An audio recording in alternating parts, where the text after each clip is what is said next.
Tom squinted at Kate, writhing in blistering, searing pain. You really didn't need to take quite so much pleasure in that. She gave him a sly grin, always happy to oblige. Clearly, now that he'd come to and survived, any concern she had was long gone. Gradually, the agony dulled into a lingering ache, leaving a faint grimace on his face. Well, isn't this a charming surprise? He said, his tone laced with subtle suspicion. Completely intentional, with a crooked smile, he glanced up at the sky. You seem to bounce back rather gracefully from your little tumble. Kate adjusted her white blouse and smoothed the pockets on her brown cargo pants, her go-to nervous habit when potential conflict loomed. I'm not following, she replied. Oh, don't play coy, you're not limping. No sedatives in your system. You bilayed from that plane with perfect timing. Most likely someone walked you through it. My only mystery is who helped and why. Her eyes flicked toward him with a somber look. The last question clearly struck a nerve. She turned away briefly, then refocused on him. We need to get moving if we're going to reach the ruins by midday. There's a lot ahead. Pulling a compass from her pocket, she took a reading and strode past him. You're clueless right now, so follow my lead. Hang on just one cotton-picking second, sugar britches. That brought her to a halt. She spun and marched right up to him. Let's get something straight. There were two reasons they knocked you out, one being that your stubborn streak is infamous. If by stubborn you mean not letting people push me around, then I guess that's accurate. He pushed forward. I feel like I brawled with a grizzly and came out losing. I need you know what I asterisk deserve some explanation. Kate turned away and kept walking. Wait up, you know what, I'm done. So I'm not tagging along with somebody who could have been the one that tossed me from that plane. She halted and rounded on him. I didn't shove you out of that plane, okay? Your kidnapping wasn't my doing. Then who are they, and what's with that raspy-voiced guy? His name's Benson, that's all I've got. His associate goes by Crow. Crow. That's got to be a nickname. I couldn't tell you. He gives me the creeps and never says a word, no idea if he can't speak or if he's just nuts. I'm only helping them because I have to, and I'm not explaining why. But Tom, I need your help, she said, her voice cracking with urgency. Well, stand in line, sweetheart. He crossed his arms. You could stop being such a pain about this and cooperate, considering we're both stuck here in this blasted jungle. He pressed his lips together and remained silent. For heaven's sake, can't you just? No, I asterisk can't asterisk because I nearly died thanks to you, and I'm still on antibiotics for a snake bite. He held up his hand, showing the puncture wounds. Luckily, the gravel-voiced guy let me keep these. He shook the pill bottle hidden in his jacket pocket. Ava would have had a fit if I couldn't finish my meds. Your older sister always did look out for you. She stayed when you walked away. Kate rolled her eyes heavenward. What's it going to take to get you moving? I want to know our purpose here. All right, she sighed. A team of archaeologists recently uncovered what appears to be a ruin. Ruin? What kind are we dealing with here? The golden kind. Gold's what landed me with a snake bite. I think I'll just stay put. Better yet, I might try navigating this jungle solo. Kate stepped closer, clasped his hands, and searched his eyes. Tom, I can't do this without you. I'm asking for your help. There was something in her gaze that softened his resistance. Will you come with me, please? He wasn't certain whether she was manipulating him, but she was certainly convincing. Just how much gold are we talking about here? Enough to fill an entire room. Why not lead with that? As Kate stood speechless, Tom's expression shifted. A thought struck him before she could speak.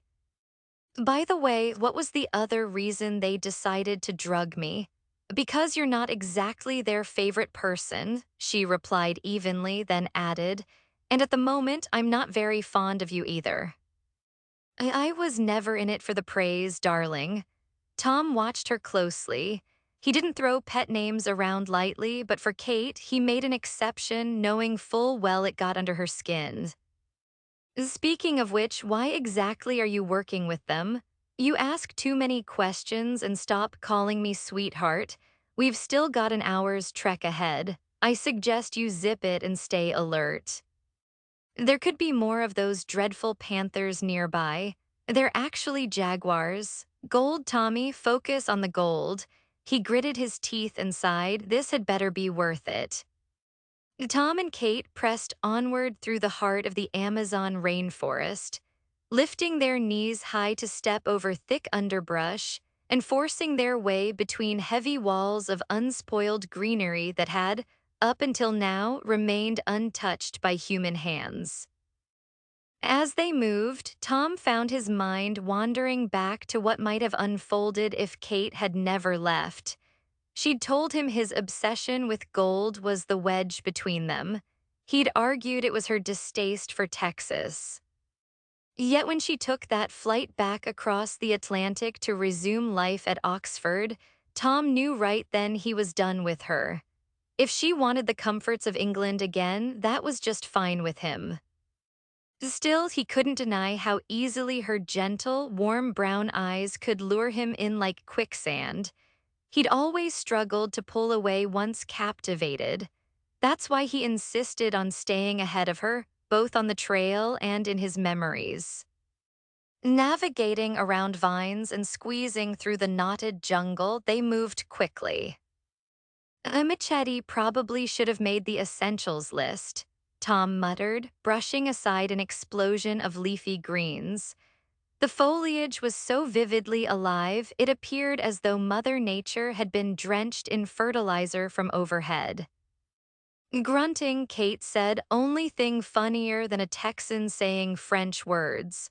All I'm suggesting is it would have come in handy, preferably after I yanked it from your gut. Honestly, Tom, do you even think you would have survived swinging through branches straight out of an action movie? Anyway, Tom interjected, steering the conversation elsewhere, what's our plan for dealing with the scientists who found that ruin? Doubt they'll welcome us tripping through their little paradise.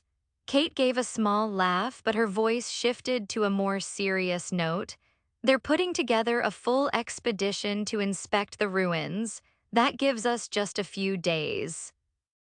We need to be in and out before they come back. Time for honesty. Why are you really working with them, and what's the real story behind this gold? You don't have any cards to play. I think I do, he replied. I know you're not doing this just for the money. They've got something on you, and eventually you'll tell me what it is. Tom yanked a massive, face-sized leaf from his field of vision and flung the thick, veined plant to the forest floor. His shirt, now fully soaked from the sweltering humidity, clung to him, but he pressed forward. They wove through more twisted vines and low-slung ferns until, at last, they emerged into an open glade. Tom bit down on his lip again, harder this time, drawing blood and tasting metal. A sluggish river stretched before them, cutting off their advance. Did they give you a map? Nope, just a compass and instructions to head northeast. Tom began weighing their options. The river posed several problems. At 2 or 3 Texas Creek widths, roughly 80 feet across, it was swimmable, but he didn't recommend it. Something about it didn't sit right. He scanned the muddy water and nearby banks for telltale pairs of glittering eyes. For now, the water seemed empty, but one misstep in the Amazon could instantly turn fatal. River wasn't mentioned, Kate noted, checking a pocket watch. They never bother with that part, Tom replied. He shifted his gaze back into the trees, looking for branches hefty enough to support weight. Give me a hand, and what's the plan here? Tom bent down, favoring his better arm, and picked up a thick branch nearly as big around as his thigh. We need 4 more like this one, he said, holding up the surprisingly light piece of wood. It looked parched and devoid of vitality, yet showed no signs of rot. Why would someone do this? Kate asked. I think I've got a possible solution, Tom replied. After rummaging through the surrounding area for several minutes, they gathered the branches they needed, 5 logs, roughly 6 feet each, give or take. It seemed feasible. Tom felt a wave of reluctance hit him as he contemplated the next step in his strategy. A persistent emotion tugged at him while he removed his leather jacket and spread it out on the jungle floor. Then he knelt and began slicing it into hand-width strips using his pocket knife. Kate moaned, "That was your favorite coat." "Don't remind me," he muttered. He managed to produce enough material from the ruined jacket to craft 3 makeshift ropes by knotting the strips together. Watching him work, Kate grimaced. "If you expect me to step onto that rushed-together raft of yours, you've lost your mind." Tom glanced up at her, nearly exasperated. "Yes, you will. And why's that?" Because I sacrificed my jacket for you, and because that river's not going to cross itself." Kate fell silent. His rationale seemed to stir something in her. She started to respond, but instead stared at him intently. "Fine," she said at last, "let's do this." Tom gave a slight shake of his head as he pulled the raft down toward the water's edge. Man, Kate could be obstinate and headstrong, he exhaled through pursed lips. Then again, he couldn't claim to be much different. He eased the raft into the river and steadied it while Kate stepped onto the unsteady contraption. Suddenly, a new idea struck him. He darted back into the undergrowth. "Where are you going?" Kate called after him. "Just hang on a second," he responded. Tom returned carrying a couple of smaller branches and handed one to Kate before joining her on the raft. "Use this to paddle." Kate snapped her head toward the sound of water splashing and caught sight of a scaly, ridged creature gliding toward them. Kate," Tom murmured, his voice less certain than usual, betraying a tremor, "you might wanna paddle faster." She glanced back again, locking eyes with the creeping animal closing in on them. "I saw it before you did. What is that thing, a croc or a gator?" "It's a caiman, same difference really." Kate knew her strengths, history and archaeology, not zoology. Now wasn't the time to challenge Tom's expertise. They were just 20 feet from shore, sticks scraping across the river's surface, the raft swaying wildly, the mass of logs riding low, letting dirty water ooze through the cracks as it slowly drifted ahead.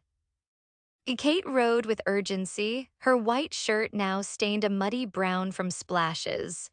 Then abruptly, Tom's solid frame bumped her shoulder as he dove into the river, positioning himself between the caiman and the raft. In one quick motion, he stood up in waist-deep water, clutching the loosely bound logs and began pulling both them and Kate toward the riverbank. Meanwhile, the caiman advanced, picking up speed. It was now just 10 feet away. Kate found her moment. She hurled her paddle at the beast, missing it by mere inches, rose to her feet and hurled herself toward the jungle's edge. But she didn't make it. She landed hard in knee-deep water ahead of Tom. Wading through the soft current, she scrambled inland. Tom stood straddling land and river. He shoved the raft at the predator's open jaws. The logs jammed in its mouth, slowing its pursuit, though the caiman's brute force shoved Tom backward. He hit the ground with a dull thump. The caiman whipped its tail, driving itself forward. Kate couldn't think clearly, but pure instinct surged through her. She lurched toward Tom, gripped his extended hand, and yanked him to his feet and into the undergrowth. They slid into the tangle of trees and vines, tearing through the dense foliage, desperate for safety. Kate led for a stretch. Then, without warning, Tom yanked her in a new direction. A splash sounded. The caiman crashed through the foliage after them. Tom twisted sharply, leading them in a zigzag path. They tore through the jungle. Suddenly, Tom's foot caught. He stumbled, sending Kate down with him. She hit the ground shoulder first, her momentum halted. Tom stared at her, the rugged lines of his jaw masked by a raw, fearful expression. Side by side, breath ragged, they lay still and listened as the caiman prowled close, hunting.